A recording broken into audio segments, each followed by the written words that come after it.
Well, the fellow who gave it to me never admitted to it, although I know who he was. I say was because poor guy died of a stroke many years ago, although he was much younger than me.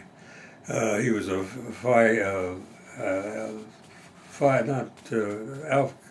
I forget names. Anyway, he's one of the fraternities, Sigma Chi, and he must have been kidding at some party or something and talked about me as Blackjack.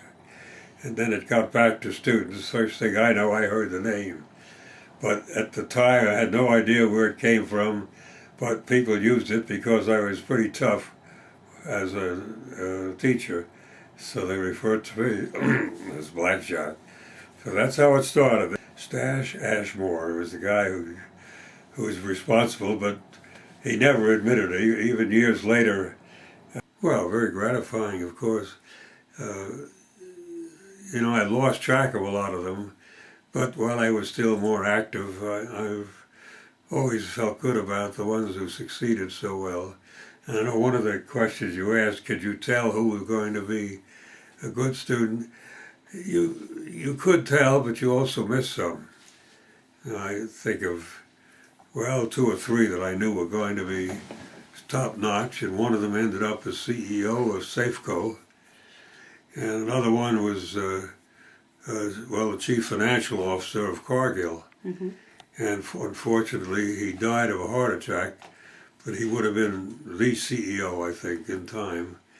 So those were a couple that you really spotted.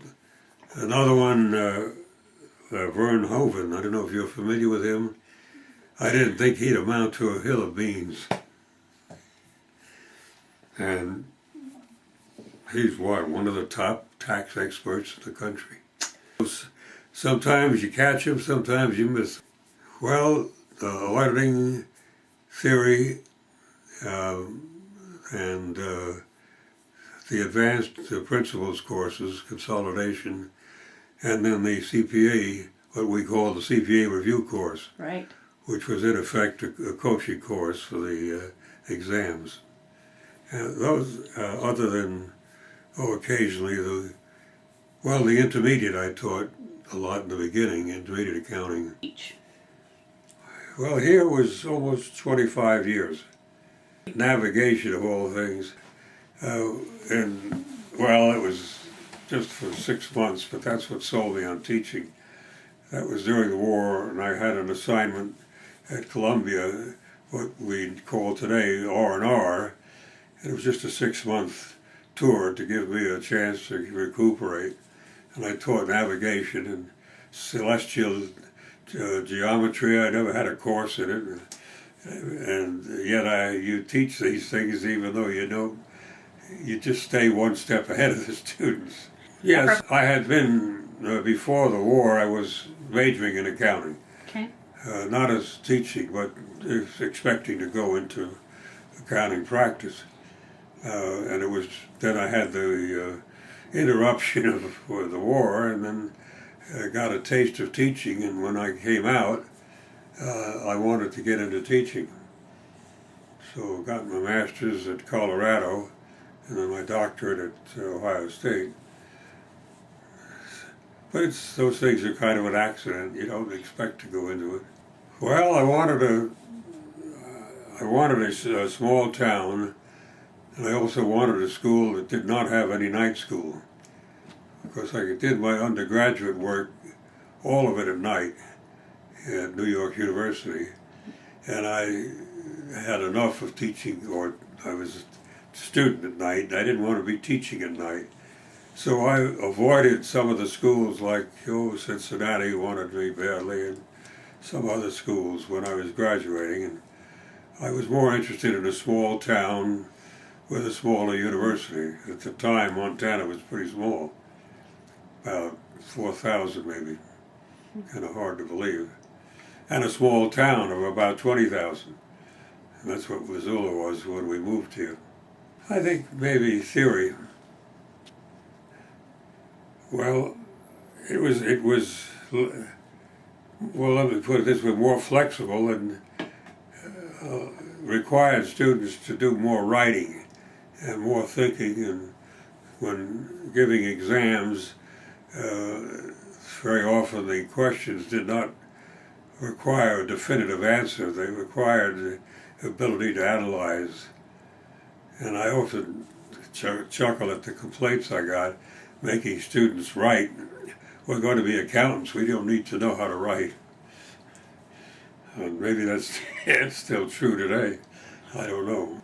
I don't know. I guess initially I liked the challenge of counting problems and how you could fit things in properly and make them come out right. I think the idea of the check and balances intrigued me from the beginning.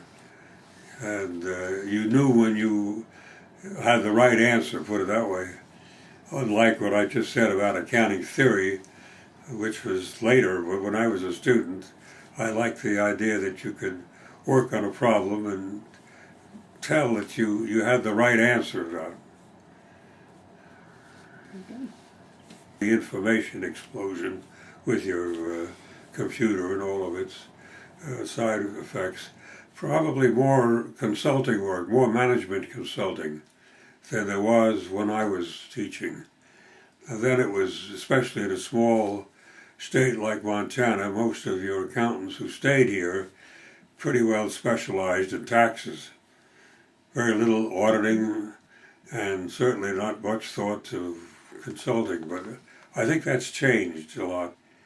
Well, when I was teaching, and I still see it, was the sham that the accountant is independent. And I'm sure you've heard that many times. How can you be independent when you depend on your client to pay you? And of course, lately the biggest exposure there was Arthur Andersen and Enron.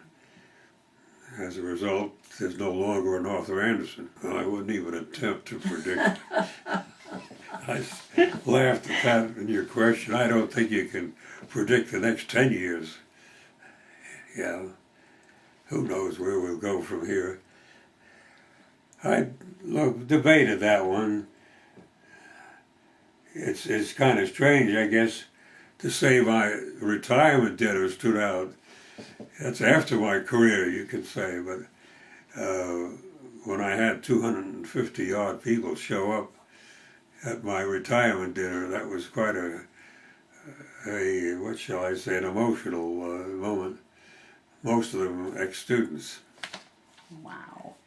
What stood out, I would say in a negative way, the trying times of the 60s, not only on this campus, but even more so on bigger ones, is something I'll never forget.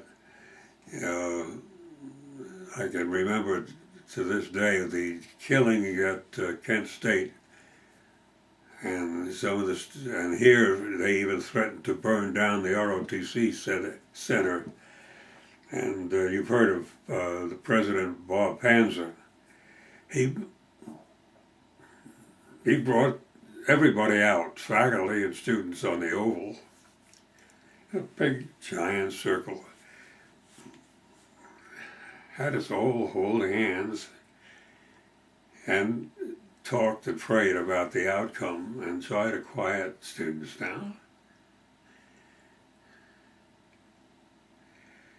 So that was a moment I'll never forget.